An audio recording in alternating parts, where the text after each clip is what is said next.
Ovarian cyst అనేది దీంట్లో చాలా రకాలు ఉంటాయి. సో కొన్ని ఇప్పుడు జనరల్గా మనం ఓవేరియన్ సిస్ట్ని క్లాసిఫై చేసుకుంటే simple ovarian cyst, complex ovarian cyst, దీంట్లో చాలా టైప్స్ ఉంటాయండి. Like endometriotic cyst, dermoid cyst.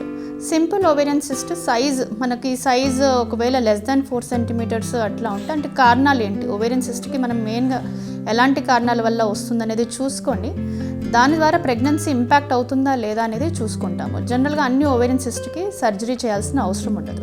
Like simple ovarian cyst ఉంటే హార్మోన్స్ పెట్టి ఆ సైజ్ని కరిగించుకొని ఆ తర్వాత పేషెంట్స్కి మనము చెప్తామన్నమాట, ప్రెగ్నెన్సీ ప్లాన్ చేసుకోవచ్చు.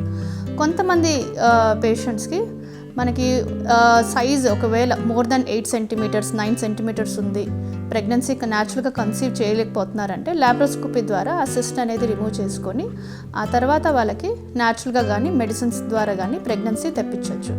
కొంతమంది పేషెంట్స్కి ఎండోమెట్రోటిక్ సిస్ట్ అని చూస్తూ ఉంటాము. ఇలాంటి ప్రాబ్లమ్స్ ఉన్న వాళ్ళకి ఖచ్చితంగా మనము ఫస్ట్ మెడిసిన్స్ ద్వారా ఆ సిస్ట్ని కరిగించుకొని ఆ తర్వాత ప్రెగ్నెన్సీ న్యాచురల్గా కానీ మెడిసిన్స్ ద్వారా కానీ తెప్పించవచ్చు.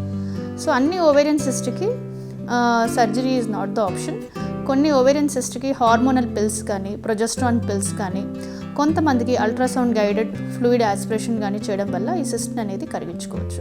సో ఈ ఓవేరియన్ సిస్ట్ ఉన్న ప్రతి పేషెంట్ కన్సీవ్ అవుతారా లేదా అనేది డాక్టర్తో డిస్కస్ చేసుకొని, అంటే ఓవేరియన్ సిస్ట్ వల్ల ఓవ్యులేషన్ అవుతుందా లేదా, ఎఫెక్ట్ అవుతుందా లేదా, ఇవన్నీ చూసుకొని ఫర్దర్గా మేనేజ్మెంట్ ఉంటుంది.